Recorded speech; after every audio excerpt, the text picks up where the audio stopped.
Hello guys, this is Venkata Teja.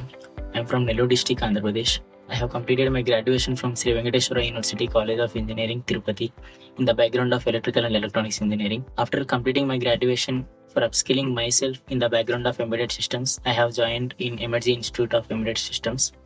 Here, I have learned many skills like C programming, data structures, OOPs in C++, Linux shell scripting, Linux internals, and I also have 2 to 3 months of hands-on practice on microcontroller. All these skills helped me a lot in doing almost 9 projects in the institute.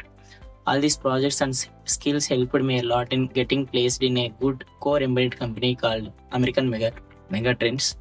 So if any one of you are looking for a institute which will help you in getting placed in core embedded company, I would like to prefer you Emertxe Institute. Thank you guys.